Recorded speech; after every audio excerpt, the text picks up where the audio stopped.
जहाँ तक ये बंगाल में ये बीजेपी का एमएलए एमपी काम ना कर पाए, इसीलिए एक प्रशासनिक दबाव रहता है। तो 10 साल में शंकर मालाकर जी ने नहीं किया, उससे ज्यादा मैंने किया। टीएमसी राजवंशी कैंडिडेट देगा, चाहे दूसरा अन्य वर्ग के कैंडिडेट देगा, कोई भी कैंडिडेट दे, उसमें कुछ फर्क नहीं पड़ेगा। जो देश के प्रधानमंत्री, देश के राष्ट्रपति के साथ असहयोगिता करते हैं, तो हम लोग तो एमएलए है बीजेपी के, तो हमला सत्यापित करेगा। यहाँ की जो डेवलपमेंट के लिए जो पैसा सेंट्रल गवर्नमेंट से भेजा जाता है, तो पूरा का पूरा यहाँ भ्रष्टाचार होता है, कार्ड मनी होता है। यानी कि 10,000 करोड़ रुपए तो दे दिया पूरा बंगाल में, और काम क्या हुआ? जहाँ पे नल है तो वहाँ पे जल नहीं है। तो कमल के फूल से जो भी उम्मीदवार होगा उसमें एक तो जीत तो निश्चित है। तो महाकाल मंदिर बनने जा रहा है, तो वो तो दबाव में कि हिंदू लोगों का वोट न बिगड़ जाए, कि वो चाहते हैं कि बंगाल में इसी तरह का परिस्थिति हो और हिंदुओं को ऊपर इसी तरह से दबाव डाला जाए। सब लोग का मन में भाजपा है। नमस्कार, मैं आप सभी के साथ राजीव और आप देख रहे हैं इसके लाइव। और इसके लाइव के फ्रेम में फिलहाल मौजूद है माटीगढ़ा नक्सलबाड़ी से विधायक आनंदमय बर्मन। 5 साल इन्होंने विधायक के तौर पर आम जनता को सेवा दी है। क्या सेवाएं दी हैं, लोगों की क्या तकलीफें हैं और आम जन से इन 5 सालों में कितना वे जुड़ाव कर पाए हैं, इन सारे मुद्दों पर बातचीत करने के लिए हम आज उनके साथ जुड़े हुए हैं। सबसे पहले आनंद जी, आपका बहुत स्वागत है। बहुत बहुत नमस्कार, आप लोग को भी धन्यवाद। आनंदोदा जमीन से जुड़े हुए कार्यकर्ता थे पहले, बाद में पार्टी ने इनकी दृढ़ निश्चय और जमीन से जुड़ाव वाले स्वभाव के कारण जो है इन्हें माटीगढ़ा नक्सलबाड़ी सीट से विधायक का उम्मीदवार बनाया था। माटीगढ़ा नक्सलबाड़ी की जनता ने भी इन्हें भारी मतों से विजयी भी बनाया। हम सबसे पहले ये जानेंगे, 5 साल विधायक के तौर पर आनंदमय बर्मन ने माटीगढ़ा नक्सलबाड़ी को क्या क्या दिया है? सभी को नमस्कार। देखिए, पहली बात तो ये है कि हमने जो माटीगढ़ा नक्सलबाड़ी इस क्षेत्रों में पिछले 5 साल पहले जो चुनाव हुआ उसमें हमने जीते। यहाँ के लोग जो हमें वोट दिए, सभी को मैं आभार व्यक्त करता हूँ, सभी को धन्यवाद ज्ञापन करना चाहता हूँ। और जिस तरह से लोगों ने मुझे आशीर्वाद किया, प्यार किया, उसके लिए मैं सच में आभार।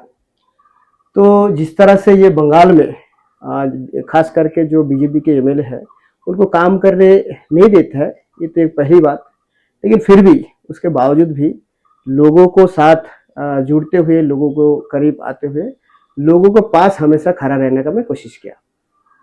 एमएलए फंड का जो बात है, देखिए दूसरा स्टेट में जहाँ एक एक स्टेट में, महाराष्ट्र में जाइए, यूपी में जाइए, मध्य प्रदेश में जाइए, तो 5-5 करोड़ का सालाना जो फंड होता है, लेकिन यहाँ पे वो केवल 60 लाख है, 60 लाख है, तो काफ़ी कम है। लेकिन वो पैसा कम होने के बावजूद भी जो काम एमएलए के फंड में, बहुत लोगों का ये गलतफहमी रहता है कि शायद एमएलए के पास पैसा पहुँच जाता है, एमएलए का अकाउंट में आ जाता है, लेकिन ऐसा कोई होता नहीं है। एमएलए का सिर्फ जो काम है वो एक रिकमेंडेशन देना है। तो इस तरह से हर 6 महीना बाद जो रिकमेंडेशन देना, वो रिकमेंडेशन हमने दिया है। बहुत सारे कामों के लिए हमने रिकमेंडेशन दिए है। कुछ यहाँ बहुत सारा इलाका ग्रामीण क्षेत्र है, तो सोलार का बहुत प्रॉब्लम, तो सोलार तो बहुत सारा हम रिकमेंड किया है। कुछ स्कूल्स के काम के लिए हम रिकमेंड किया है, कुछ पानी के व्यवस्था के लिए रिकमेंड किया है, कुछ एम्बुलेंस के लिए रिकमेंड किया है, कुछ डेड बॉडी कैरियर वैन के लिए रिकमेंड किया है, कुछ छोटा छोटा रास्ता के लिए भी रिकमेंड किया है। तो ऐसे बहुत सारा सोशल जहाँ जहाँ से डिमांड आया है उस हिसाब से हम रिकमेंड तो किया है। लेकिन काम करने के लिए जो एग्जीक्यूटिव एजेंसी होता है वो हम नहीं है। एमएलए खुद कुछ काम कर नहीं पाता है। एमएलए का फंड नाम के है, लेकिन एमएलए का अकाउंट भी नहीं है कुछ, और जो भी पैसा आता है वो डीएम ऑफिस के थ्रू आता है, डीपीएलओ के थ्रू, यहाँ के एसडीओ, यहाँ के बीडीओ, वही सब ये काम करते हैं। लेकिन जहाँ तक ये बंगाल में जो बीजेपी का एमएलए एमपी काम ना कर पाए, इसीलिए एक प्रशासनिक दबाव रहता है टीएमसी के थ्रू से, सरकार के थ्रू से। इसीलिए पिछले कुछ दिन हम सबको पता है कि राष्ट्रपति जी आए हैं, देश के राष्ट्रपति है, उनके साथ भी कैसे दुर्व्यवहार किया गया, उनके साथ असहयोगिता किया गया, वो सबको पता है। तो ऐसे देश के प्रधानमंत्री जी भी जब डीएम को बुलाते हैं बंगाल के, तो ये लोग उस मीटिंग को भी अवॉइड करते हैं। तो ऐसे जो देश के प्रधानमंत्री, देश के राष्ट्रपति के साथ असहयोगिता करते हैं, तो हम लोग तो एमएलए है बीजेपी के, तो हमला सत्यापित तो करेगा, ऐसा करता है। लेकिन फिर भी एमएलए फंड के थ्रू जो मेरा जो 11 ग्राम पंचायत है, 11 ही ग्राम पंचायत में कुछ ना कुछ काम तो हुआ है। ज्यादा के ज्यादा सोलर लाइट का काम हुआ है। बहुत सारा जीपी में सोलर लाइट का काम हुआ है, तो सोलर लाइट लगा भी है। ऐसे कुछ स्कूल्स में काम हुआ है, जैसे कि माटीगढ़ा गर्ल्स स्कूल में कुछ काम हुआ है, यहाँ पत्थरघट्टा हाई स्कूल में कुछ काम हुआ है, 2-1 जगह पानी के भी थोड़ा सा काम हुआ है। और बाकी जो रिकमेंड हमने किए हैं वो रिकमेंड अभी तक पड़ा हुआ है, लेकिन काम नहीं हुआ है। केवल 4 जो फंड है, 4 फंड का काम हुआ है, लेकिन अभी भी 6 फंड का काम नहीं हुआ है। तो ये लोग नहीं करते हैं, तो इसके लिए हम लोग जितना भी दबाव दे होता नहीं। लेकिन हमारा सरकार आएगी तो निश्चित रूप से वो काम भी जो अभी अधूरा है वो पूरा हो जाएगा। लेकिन इसके बावजूद भी हम लोग जो काम किया है एमएलए के नाते, जो सेंट्रल गवर्नमेंट, वो तो एमएलए का फंड से नहीं है, क्योंकि फंड ही मामूली सा है।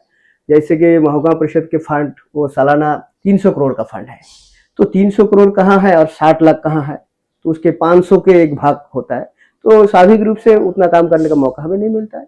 लेकिन फिर भी मान लीजिए हमारा जिस क्षेत्र है, इस क्षेत्र में बहुत सारा काम हमारा बीजेपी के थ्रू से हो या सेंट्रल गवर्नमेंट के थ्रू से तो हुआ है।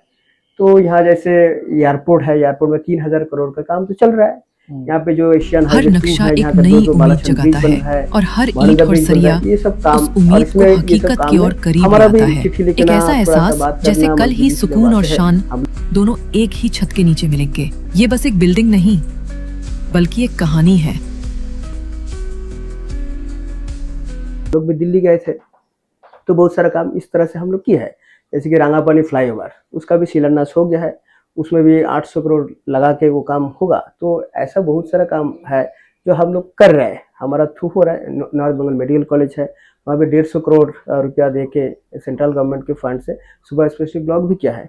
और लोगों के बीच कोई आपत आए, कोई लोगों को कुछ चाहिए, जैसे कि ग्रामीण क्षेत्रों में, यहाँ तो पूरा का पूरा ग्रामीण क्षेत्र है, एक एक अंचल ऑफिस प्रधान के पास जाइए तो लोगों को रेसिडेंशियल सर्टिफिकेट नहीं मिलता है, लोगों को इनकम सर्टिफिकेट नहीं मिलता है। तो उसके लिए जितना सारा सर्टिफिकेट चाहिए वो सर्टिफिकेट मेरे से लोग लेके आ जाता है। नक्सलबाड़ी के हो, चाहे नक्सलबाड़ी में मेरा ऑफिस है, चाहे बागडोगरा के हो, चाहे पत्थरगढ़ा के हो, चाहे सभी जगह के, माटीगढ़ा के हो, सभी लोगों को ये आसानी से मिल जाता है। कुछ स्टूडेंट्स वगैरह का जो स्कॉलरशिप के फॉर्म्स रहता है, ये सब हम हमेशा देते हैं। हजारों संख्या जो है सबको हमने देते हैं। या चीफ मिनिस्टर रिलीफ फंड का जो एक मेडिकल ग्राउंड में जो उनको 1 लाख तक का रुपया मिलता है ट्रीटमेंट के लिए, उसके लिए बहुत सारा लोगों को ये सुविधा हमने दी है, एमएलए के नाते हमने दी है। और इस इलाका में बहुत सारा जो फिजिकल हैंडीकैप है, जो सीनियर सिटीजन है, हाल ही में हमने 50 लाख रुपया का जो सामान, जो व्हील चेयर है, उसमें 4 कोमोड है, उसमें कान के मशीन है। इस बीच हाँ, पहले भी नहीं, अभी देख रहे हैं कुछ ज्यादा हाँ, सेवा कर रहे हैं। नहीं, अभी ये एक सेंट्रल गवर्नमेंट की स्कीम है, वो social justice and empowerment department का एक स्कीम है। उसमें हमने चिट्ठी किए, योगायोग किए और उसके थ्रू ये सब ये उपलब्ध हुआ है। तो 50 लाख से भी ज़्यादा रुपया का जो सामान आया है, 3000 सामान ऐसे मिला है। तो हमने ये सब भी डिस्ट्रीब्यूट किया है। और लोगों के बीच कुछ हो जाए, जैसे नक्सलबाड़ी में जो एक बहुत बड़ा आग की घटना घटी थी, उसमें 40 दुकान जल गई थी, तो उस समय हमने लोगों के पास खड़ा हुए सबको 25,000 करके 10 लाख रुपए हमने दिए हैं। अच्छा। और इस तरह से लोगों के 10 लाख रुपए तक आपने? हाँ, 10 लाख रुपए हमने दिए हैं। अच्छा। उस 25,000 अपने ही एमएलए फंड से? हाँ, एमएलए फंड से नहीं, ये व्यक्तिगत फंड से। एमएलए फंड से तो पैसा हमारा पास आते नहीं, ठीक है ना। तो पहले मैं बताया कि एमएलए फंड नाम क्या है, लेकिन एमएलए का पास कुछ नहीं होता है। उसका यूज भी वही सब देता है वीडियो के थ्रू, उसका फिजिबिलिटी रिपोर्ट भी वीडियो के थ्रू जाते हैं, एनओसी भी ऐसे जाते हैं। तो एमएलए केवल रिकमेंड करते हैं, वो रिकमेंड हम करते हैं। लेकिन उसके अलावा भी जो हमने व्यक्तिगत तौर से या पार्टी के तौर से इतना सारा काम किया है, लोगों के बीच कोई भी यहाँ हमारा हादसा होता है, कोई एक्सीडेंट हो जाता है, तो आप पहुंच जाते हैं, उनको कुछ अपना व्यक्तिगत रूप से कुछ दे देना। किसी का और पानी में डूब के, जैसे बागडोगरा में 3 बच्चे को मृत्यु हो गई थी, उसमें जाके कुछ सहयोग करना। कि हाथी के कारण किसी को मौत हो जाता है, तो उसके जहाँ आप व्यक्तिगत रूप से करते हैं। और ये पिछले 5 साल में बहुत सारे व्यक्तिगत रूप से हम किए। बहुत लोगों को सोलर तो हमने दी है वो ये फंड से, लेकिन कुछ वहाँ हाथी के उपद्रव होने के कारण कुछ ऐसे सर्च लाइट वो भी हमने डिस्ट्रीब्यूट किए। तो बहुत सारा ऐसे काम। और यहाँ कुछ बारिश हो जाए, बारिश के समय ट्रिपल डिस्ट्रीब्यूट करना, हर साल पूजा के समय कुछ क्लोथ साड़ी वगैरह डिस्ट्रीब्यूट करना, ऐसे शीत के मौसम पे कंबल वगैरह डिस्ट्रीब्यूट करना, ये सब काम हमारा 5 साल में चला है। तो इसमें हजारों लोगों के पास हमने पहुंचे, हजारों लोगों को हमने मदद करने का ये सौभाग्य हमें मिला है। अभी हाल ही में टीएमसी में आए हैं शंकर मालाकर, संभावित प्रत्याशी के तौर पर उनकी चर्चा है। उनका ये कहना है कि पिछले 5 साल में आनंद में बर्मन ने माटीगढ़ नक्सलबाड़ी के लिए कुछ नहीं किया। जब मैं यहाँ का विधायक था, मैं भी विपक्ष में ही था, मैंने कितना काम किया, लेकिन उसने कुछ नहीं किया। नहीं, तो फिर एक गलतफहमी हो गई इधर। कुछ दिन पहले वो जब टीएमसी में ज्वाइन किया तो खुद एक बाइट दिया था कि मैं 10 साल विपक्ष के नाते यहाँ एमएलए रहा, मैं कुछ नहीं कर पाया, इसीलिए मैं आज टीएमसी के साथ जुड़ा हूँ ताकि मैं सत्ता वाले के पक्ष आ जाऊं तो कुछ काम कर सकूं। तो जिन्होंने खुद बताया, और वो बाइट वायरल भी हुआ था उस समय कि मैं 10 साल एमएलए रहा, मैं कुछ नहीं कर पाया, लेकिन मैं पिछले 5 साल में ये तो कह सकता हूँ कि जो उन्होंने 10 साल में नहीं कर पाया, उससे ज्यादा 5 साल में उससे ज्यादा काम किया और लोगों के बीच में रहा। देखिए उस समय उन्होंने 10 साल एमएलए रहे, एक भी ऑफिस ना तो माटीगढ़ा में ना तो नक्सलबाड़ी में, यहाँ 2 ब्लॉक है, एक भी ऑफिस नहीं था। मैं यहाँ पे एक तो माटीगढ़ा ब्लॉक में एक ऑफिस, एक नक्सलबाड़ी ब्लॉक में एक ऑफिस, 2 एमएलए कार्यालय मैं तो कर दिखाया, ठीक है ना। इससे पहले आजादी के बाद 80 साल हो गए लगभग, तो एक भी यहाँ माटीगढ़ा नक्सलबाड़ी क्षेत्र के लोगों ने कभी एमएलए ऑफिस क्या होता है वो कभी देखे नहीं। तो एमएलए के साथ में मिलना जाता होता तो सिलीगुड़ी जाना पड़ता था, क्योंकि यहाँ के एमएलए के लोकल कोई था नहीं। तो इसीलिए मैं तो कम से कम किया, नक्सलबाड़ी के लोगों को अभी यहाँ आने की जरूरत नहीं होता है, नक्सलबाड़ी में मेरे ऑफिस में सब आके मिल सकता है, वहां से कोई कागज कोई सिग्नेचर ये सब चाहिए तो वहां से हो जाता है। तो ये तो हमने किया, तो उन्होंने जो नहीं किया वो स्वीकार किया है और मैंने जो जो किया मैं बताया। बहुत सारा काम ऐसा है जो हमने किया है लेकिन वो टीएमसी के नेताओं ने जैसे वो अस्वीकार करते हैं। जैसे कि हमारा यहाँ एमएलए के नाते तो मेरा कुछ फर्ज ड्यूटी होता है, जैसे चांदमणि चाय बागान में वहां पे एक स्कूल के जगह, सरकारी स्कूल के जगह में वो जगह हड़प कर लिया और करोड़ों रुपया खर्चा करके बहुत 10 साल से आपका विश्वास और भरोसा।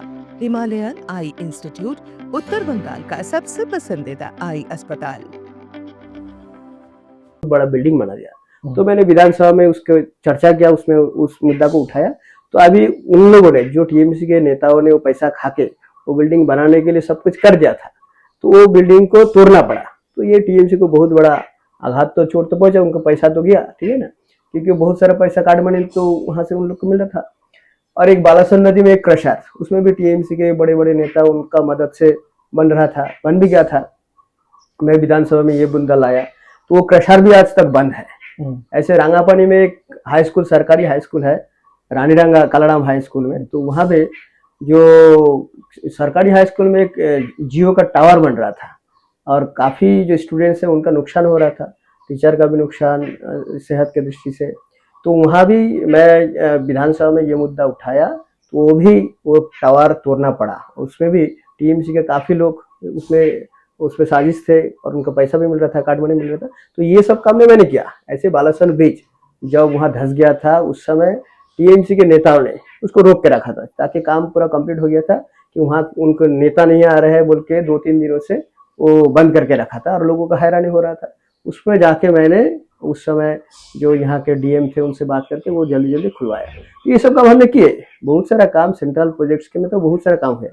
आज 10,000 करोड़ रुपया पीएचई डिपार्टमेंट को दिया गया, लेकिन ये लोग काम नहीं किए। PHE department West Bengal government के थ्रू से चलता है, लेकिन पैसा तो केंद्र सरकार ने देता है। तो बहुत सारा काम, देखिए एमएलए के पास फंड तो बहुत कम है और एमएलए के पास पैसा भी नहीं होता, लेकिन फिर भी हमने जो प्रयास किया, ऐसे बहुत सारा जो यहाँ के समस्या दूर करने के लिए ये हाल ही में जो माटीगढ़ा खापराइल मोड़ में जो फ्लाईओवर के लेके भी बहुत झमेला है, उस समय हमने अपना जो केंद्रीय सड़क मंत्री है नितिन गडकरी जी ने चिट्ठी लिखे थे। उसके बाद अभी देखिए बहुत सारा छोटा छोटा फ्लाईओवर अंडरपास ये सब बन रहा है। तो हमने एमएलए के नाते जहाँ जहाँ चिट्ठी करना, जहाँ जहाँ लिखाना, आपकी चिट्ठी का असर भी हुआ है। हाँ, चिट्ठी का असर भी हुआ है। सबका सब चिट्ठी मेरे पास है, अभी फाइल क्या हुआ है। तो ऐसे बहुत सारा रेलवे दफ्तर में जहाँ जहाँ चिट्ठी देना हो जिस काम के लिए, मैं बहुत सारा जगह में किया। उसमें कुछ काम हुआ है, कुछ काम नहीं हुआ है, लेकिन एमएलए के नाते जो मेरा फर्ज, जो मेरा ड्यूटी, जो लोगों के साथ खड़ा रहना, लोगों के पास जाना, ये मैंने किया, जो इससे पहले कोई भी एमएलए नहीं किया। और लोग बोलते कि एमएलए के फंड से क्या, इतना छोटा फंड से।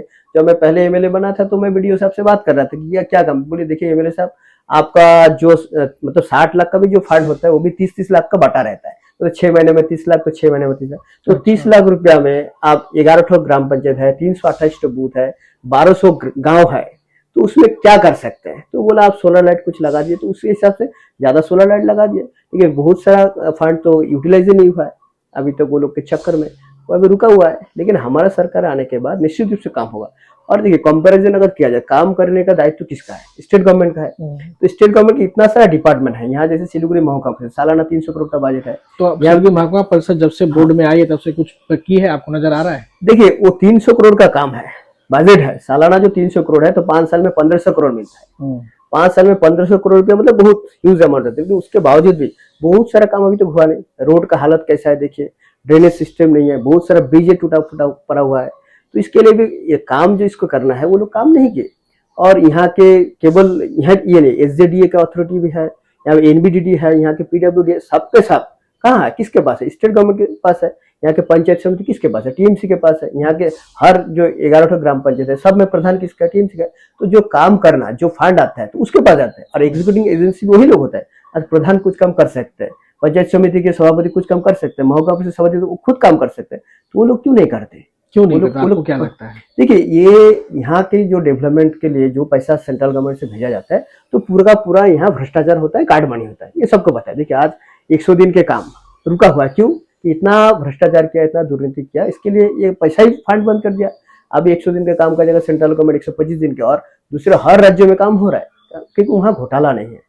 यहाँ के प्रधानमंत्री आवास योजना के घर के लिए जब लोगों के नाम आते हैं, जो TMC के जो अपने लोग होते हैं, अपने प्रधान है, अपने पंचायत है, अपने नेता है, उन्हीं के लोग, जिसको घर नहीं मिलना चाहिए उनको मिलता है। तो यही सब जो घोटाला दुर्नीति करते हैं, इसके कारण महकमा परिषद भी खाली घोटाला ही कर रही है। नहीं, सब जगह घोटाला, उनको जितना सारा दफ्तर है सब जगह में घोटाला हुआ। इतना सारा मंत्री जेल में गया, क्यों गया है? आज पार्थो चैटर्जी जो TMC के मंत्री, वो जेल में गया है। आज खाद्य मंत्री ज्योतिप्रिय मल्ली, वो भी जेल में गया है। अनुब्रत मंडल, उनका इतना बड़ा नेता, वो भी जेल में गया है। उनका मानिक भट्टाचार्य, उनका MLA, वो भी जेल में गया है। जीवन कृष्ण साहू, उनका MLA, वो भी जेल में। तो इतना सारा नेता, मंत्री, MLA जो जेल में जाता है तो घोटाला के कारण ही जाता है। तो ये तो घोटाला तो करता है। देखिए, आज जो शिक्षा मंत्री के पास हजारों करोड़ रुपया मिला उनके घर में जो छापा मारा था, तो सब तो मिला, सब तो लोगों को दिखा। आज 26,000 नौकरी टीचर। रॉयलॉक सिलीगुड़ी में आ गया है जंबो ऑफर। स्टाइलिश सोफा सिर्फ 22,000 से और प्रीमियम बेड सिर्फ 15,000 से।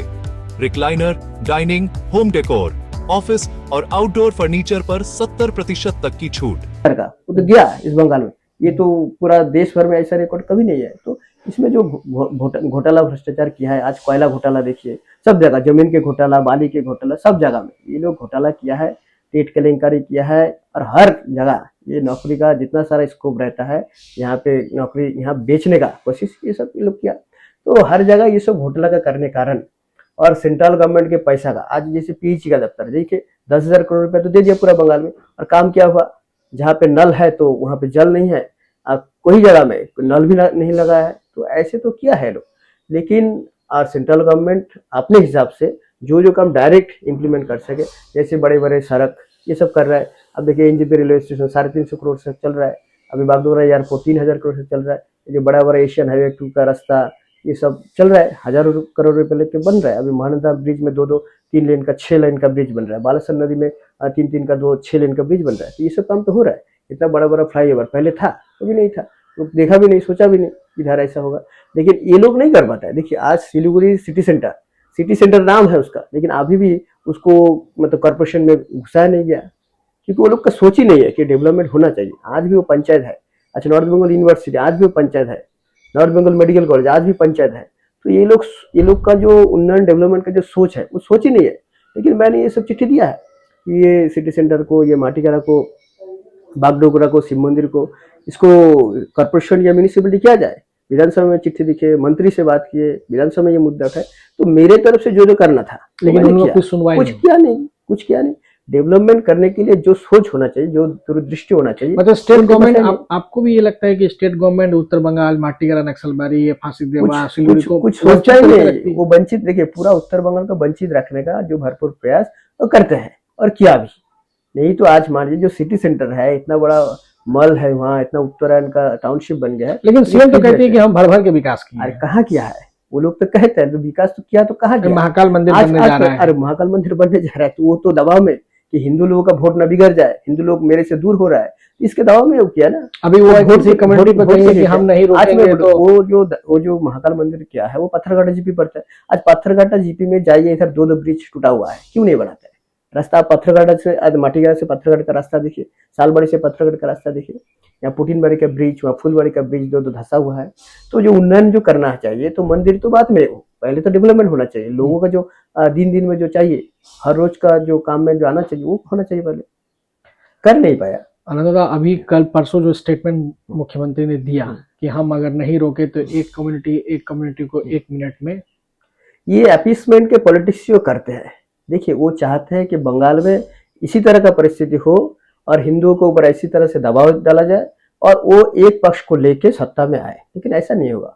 अब हिंदू समाज भी जाग रहा है, हिंदू समाज भी सब देख रहा है, सब सोच रहा है, तो इसका जवाब उनको मिलेगा। वो वोट के लालच में चाहे महाकाल मंदिर बना दे, लेकिन लोगों को पता है कि आज महाकाल मंदिर तो बनाएंगे, लेकिन पूजा कौन देगा? पूजा देने के लिए उसको सुरक्षा मिलेगा क्या? लोग आ पाएगा क्या? तो ये लोगों का मन में आज आ गया है। हिंदू समाज आज एकत्रित हो गया है। हिंदू समाज का डर से वो सब कर रहे हैं। लेकिन वो जिस तरह से वो उश्का रहा है ना कि बंगाल में ऐसे दंगा लगे और एक तरह से ये सब हमला हो और दूसरी तरह का लोग छिपे भाग जाए, ऐसा नहीं होगा। दूसरे समाज का लोग भी आज तैयार है। वो इस तरह का घटना घटने का कोशिश करेगा तो एक पलटा जवाब भी मिलेगा उनको, करारा जवाब मिलेगा। इन दिनों कभी कभी सोशल मीडिया में कुछ एक पोर्टल्स में हम लोग ये देखते हैं कि कुछ लोग ऐसी शिकायत कर रहे हैं कि हमारे इलाके में कभी हम आनंदमय बर्मन और विधायक को नहीं देखे, कभी हमारे क्षेत्र में उन 5 साल में नजर ही नहीं आए। ऐसे लोग क्यों कह रहे हैं? देखिए, ये तो टीएमसी का कहना है, ये लोगों का कहना नहीं है। मैंने जो बताया, जो 10 साल में शंकर मालाकर जी ने नहीं किया, उससे ज्यादा मैंने किया। देखिए, आज जहां जहां इस प्रोग्राम होता है तो हर जगह मैं पहुंचता हूँ। आज नक्सलवाड़ी में जब आग लगा दुकान में तो वहां मैं पहुंचा। आज जो हाथीगिसा में जो एक बहुत बड़ा घटना घटे थे, ठीक है ना, उसमें भी 2 पक्ष में कुछ विरोध लगा, उसमें मैं गया। जहां जहां कोई लोगों का कुछ मत हो जाता है एक्सीडेंटल, जैसे पानी के डूबने के कारण, वहां मैं जाता हूँ। सुख दुख में मैं पहुंच जाता हूँ। और जहां जहां ऐसे मान लीजिए रामनवमी के शोभा यात्रा होता है तो कौन जाता है? माटीगढ़ा में हो चाहे बागडोगरा में हो, अभी तो टीएमसी वाले भी जा रहे हैं, वो भी जा रहे हैं, तो मैं जाता हूँ। तो लोग जो कहते हैं मैं बताता हूँ। आज मान लीजिए छठ पूजा होता है तो छठ पूजा जहां भी हो, चाहे नक्सलबाड़ी में हो, चाहे बागडोगरा में हो, चाहे माटीगढ़ा में, सब जगह कौन पहुंचता है? तो वो लोग मुझे नहीं देखता है, तो फिर वहां पहुंचता है कौन? जो पहुंचने वाला व्यक्ति कौन रहता है? ऐसे किसी का अभी मान लीजिए कीर्तन वगैरह, ऐसे पूजा वगैरह, कुछ ऐसे धर्म अनुष्ठान वगैरह, जहां जहां मुझे ऐसे बुलाते हैं, कुछ क्रिकेट में कुछ खिला रहता है, कुछ फुटबॉल में, तो वहां तो मैं पहुंच जाता हूँ। टीएमसी वाले अभी लोग मुझे नहीं देखते, तो कौन लोग नहीं देखते? मेडिसिन में 22% डिस्काउंट, साथ ही फ्री होम डिलीवरी। कॉल कीजिए या विजिट कीजिए सिलीगुड़ी फार्मेसी, बाघा जतीन रोड, हाथी मोड़ के निकट, सुभाष पल्ली, सिलीगुड़ी। कॉल 9933990001। वही जो टीएमसी वाला लोग है वही लोग नहीं देखते। बाकी लोग तो मुझे देखते भी है, बाकी लोग तो मुझे बुलाते भी है। कुछ ऐसे जो अनुष्ठान जो चलते हैं पिछले 5 साल से जो चला, तो हर अनुष्ठान में मैं था। तो ये टीएमसी वाला का एक लोगों के बीच में ये सब करने का एक प्रयास, लेकिन लोग मेरे से जुड़ा हुआ है और लोग मुझे जहाँ बुलाते हुए मैं आता हूँ, मिलते भी है, बहुत सारा प्रोग्राम्स होती भी है हर साल में। ये केवल 1 साल का बात है, पिछले 5 साल में जहाँ जहाँ लोगों ने मुझे बुलाया मैं गया, और इतना सारा काम तो मैंने किया। मैंने बताया तो काम कहाँ करेंगे? तो काम तो लोगों के बीच ही करना है, घर में तो बैठ के काम नहीं होता है। तो इतना सारा मैं जो ट्रिपल डिस्ट्रीब्यूट किया तो घर में तो नहीं किया, इतना सारा मैं सारे डिस्ट्रीब्यूट किया तो घर में तो नहीं किया, इतना सारा मैं व्हील चेयर डिस्ट्रीब्यूट किया तो घर में तो नहीं किया, तो कोई ना कोई जगह में जाके किया। तो लेकिन उसके बावजूद जो टीएमसी के लोगों के मन में खौफ है, तो एमएलए तो इतना कुछ किया है, तो हम लोग को बोलना चाहिए कि एमएलए को नहीं दिख रहा है। तो टीएमसी के लोग अगर घर में रहेंगे तो उसको दिखेगा नहीं, वो घर से अगर बाहर निकलेगा, जहाँ प्रोग्राम होगा वहां आएगा तो जरूर दिखेगा। आनंददा, इन दिनों तृणमूल कांग्रेस भी लगातार राजवंशी वोट बैंक में अपना सेंध लगाने की कोशिश में है कि राजवंशी वोट को हम अपनी तरफ शामिल करें। इसलिए हम देख रहे हैं कि कभी दिलीप बर्मन, जो कि कॉर्पोरेशन में एमआईसी है, वो राजवंशी समाज के बीच जाकर के काम कर रहे हैं, और भी कई तृणमूल के ऐसे नेता हैं जो राजवंशी वोट को अपनी तरफ करने की कोशिश में है। ऐसे में आप भी जो है एक संभावित प्रत्याशी के तौर पर 2026 में देखे जा रहे हैं कि आपको भी शायद संभावना है कि प्रत्याशी बनाया जाए। तो ऐसी स्थिति में मान लीजिए कि अगर वापस से आपको प्रत्याशी बनाया जाता है, तो ये जो राजवंशी वोट में सेंधमारी का काम चल रहा है, इसको आप कैसे कंट्रोल में करेंगे? ये कोई बात नहीं है। ये बात तो सच है कि ये जो माटीगढ़ नक्सली विधानसभा क्षेत्र है, या फिर अपना जो ग्रामीण क्षेत्र है, फांसीदा बिजोड़े या फिर डाबुरा फुलवाड़ी, तो इसमें बहुत सारा लोग राजवंशी समाज के हैं। जैसे हमारे यहाँ भी लगभग 40% तो राजवंशी समाज के लोग हैं वोटर, लेकिन मैं भी राजवंशी समाज से हूँ। तो शायद टीएमसी का ये डर है कि यहाँ तो राजवंशी लोग, एक ही कैंडिडेट रहता है राजवंशी लोगों का, तो शायद उसका जितना आसान हो जाता है। क्योंकि पिछले बार भी ऐसा ही हुआ था। कुछ पिछले साल भी वो लोग कैप्टन नलिनी रंजन राय को खड़ा गया था टीएमसी की ओर से, फिर 20 दिन बाद उनको हटाया गया, चेंज किया, तो फिर राजेंद्र सुंदर जी को दिया। तो उसमें बहुत बड़ा प्रभाव शायद उनको लगा कि तो राजवंशी वोट एक तरफा चला गया आनंद बर्मन के पास। तो उसके डर के कारण शायद वो लोग किया है सब कुछ। अभी तक तो ऐलान तो नहीं हुआ है, शायद सोच रहा है, लेकिन चाहे जितना भी कर सके यहाँ के, चाहे राजवंशी लोग हो, चाहे आदिवासी लोग हो, चाहे गोरखा समाज के लोग हो, चाहे बंगाली समाज के, बिहारी समाज के, इतना सारा अन्य समाज के भी लोग हो, सब लोग का मन में भाजपा है और सबका मन में कमल खिलते हैं। तो यहाँ कोई भी कैंडिडेट अपना पार्टी से हो चाहे दूसरा पार्टी से हो, तो कमल का फूल में वो मतलब दिया जाएगा वोट। तो कमल के फूल से जो भी उम्मीदवार होगा उसमें एक तो जीत तो निश्चित है।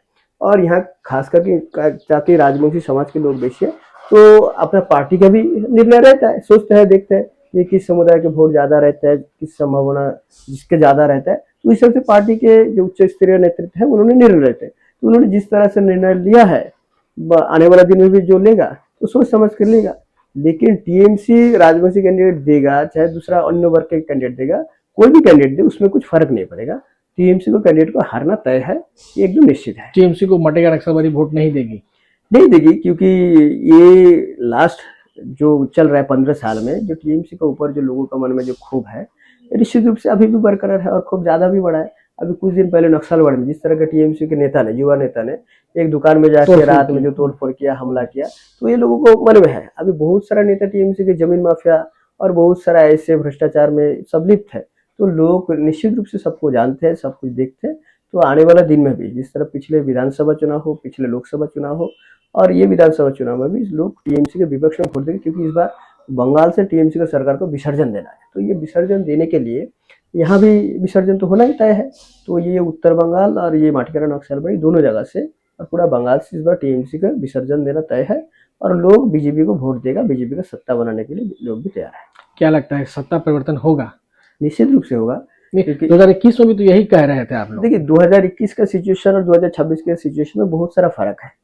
ये 5 साल में और बहुत सारा सिचुएशन बिगड़ गया, बहुत सारा जगहों में इतना बड़ा हादसा घटा। आज मालदा मुर्शिदाबाद में क्या घटा, सब लोग सोच रहे हैं, देख रहे हैं कि क्या होगा। आज अपने घर के पास भी, अभी माटीगाड़ा में भी घटना देखिए, क्या क्या घटना घट रहा है, सब लोग देख रहे हैं।